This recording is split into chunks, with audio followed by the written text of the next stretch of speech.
Entonces, en esta noche les traigo tres principios básicos que son tan sencillos como magníficos de captar. No son arbitrarios. Surgen, lógicamente, del tipo de libro que es la Biblia y del tipo de Dios que la Biblia describe o declara ella que es. Entonces, los tres principios dependen de la afirmación cristiana básica de que Dios ha hablado. Los ídolos, como están muertos, no hablan. Pero el Dios vivo y verdadero ha hablado.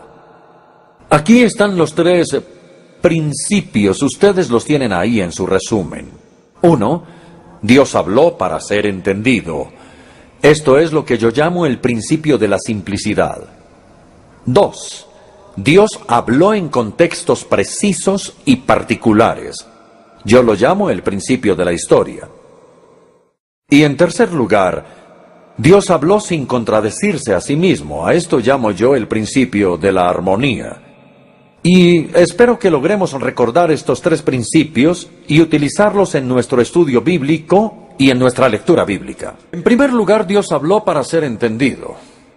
Sin lugar a dudas, este es un principio bastante elemental, pero a la vez considero yo que es también muy importante, porque el Dios en el que creemos es luz, y en Él no hay jamás tinieblas.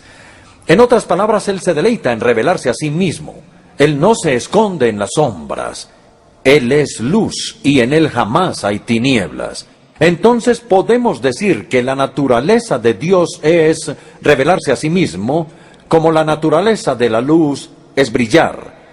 La luz brilla, Dios habla. Y Él no solo es comunicativo por naturaleza, sino que se comunica a través del lenguaje. Sé que estamos de acuerdo cuando digo que el propósito del lenguaje humano es la comunicación inteligible. Hablamos cuando tenemos algo que decir y queremos comunicarlo.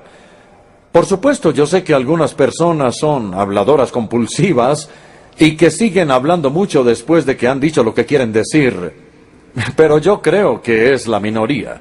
La mayoría de nosotros hablamos cuando tenemos algo que decir y algo que comunicar. Por eso dice la Biblia, tu palabra es una lámpara a mis pies, es una luz en mi sendero. Esta convicción fundamental de que Dios habló para ser entendido. Y esto es algo indispensable cuando usted y yo nos acercamos a la Escritura para leerla y estudiarla. La Biblia no está perdida en la niebla, en miasma o en bruma. La Biblia no es un libro de adivinanzas y acertijos. La intención de Dios es iluminarnos y no confundirnos. Y tenemos que tener esa confianza cuando nos acercamos a la Escritura. Esto es lo que los reformadores del siglo XVI querían decir cuando hablaron de la perspicuidad en la Escritura. Fue la palabra que utilizaron para hablar de la transparencia de la Escritura. Perspic es a través, ver a través o transparente. La Escritura tiene una cualidad luminosa. Es verdad que no todo lo que está en la Biblia es fácil de entender. Después de todo, si ustedes recuerdan, el apóstol Pedro escribió en su segunda carta que para él algunas cosas que aparecían en las cartas de Pablo eran difíciles de entender. Y si un apóstol no podía siempre entender a otro apóstol, entonces no sería muy humilde decir que nosotros sí podemos entender todo. Pero lo que los reformadores querían decir con la perspicuidad de la Escritura es que el mensaje central de la Escritura es plano, es decir, la salvación solo por gracia, a través de la sola fe, solamente en Cristo. El camino de la salvación es bastante claro, incluso para que la persona menos educada, aún el niño más pequeño, lo entienda. Entonces, nuestro primer principio es el principio de la simplicidad. Y al leer buscamos el significado llano, natural y obvio del texto en cuestión.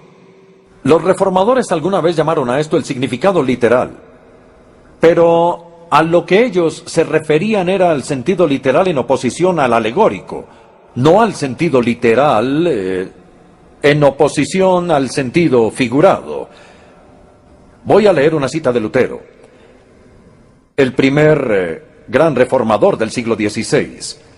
Él escribió: debemos apegarnos solo al significado simple y natural de las palabras, que dan las reglas de la gramática y los hábitos del lenguaje que Dios ha creado entre los hombres.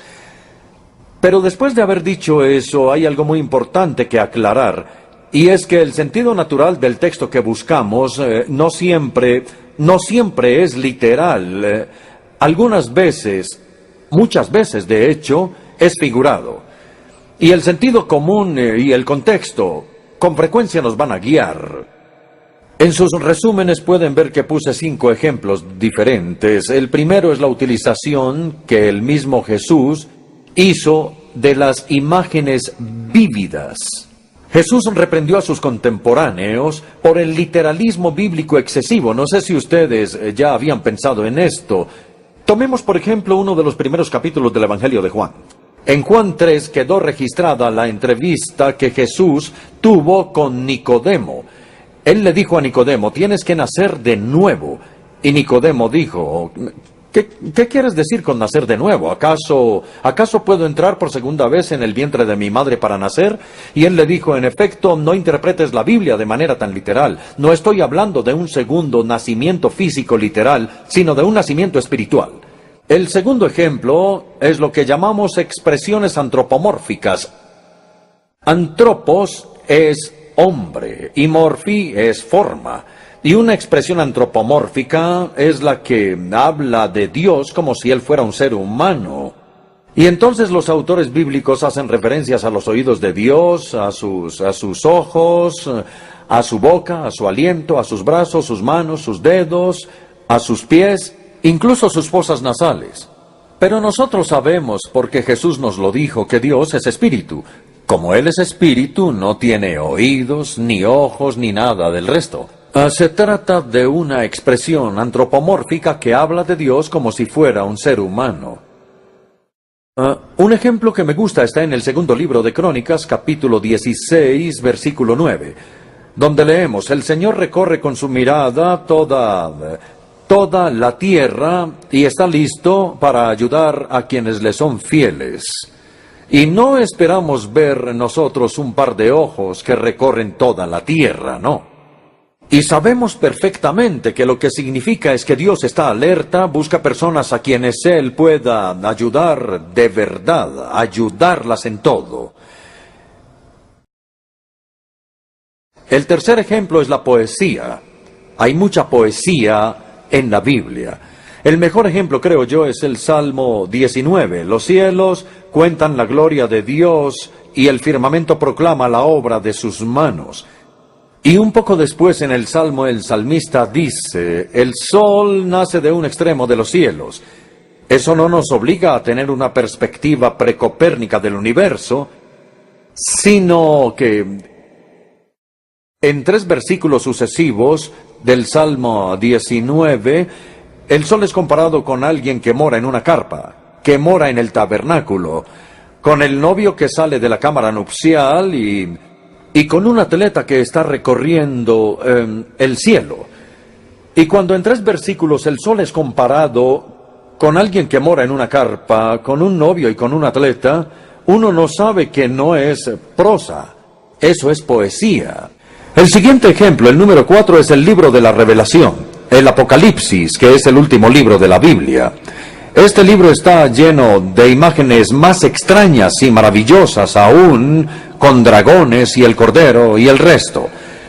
Y en el capítulo 7, el Apocalipsis 7, versículos 9 y siguientes, leemos aquí sobre la multitud, que es tan grande que nadie puede contar la multitud de los santos redimidos que estaban con túnicas blancas. Y Juan le pregunta al ángel que le está interpretando quiénes son los que están vestidos de blanco. Y el ángel responde: ellos son los que han lavado y blanqueado sus túnicas en la sangre del cordero.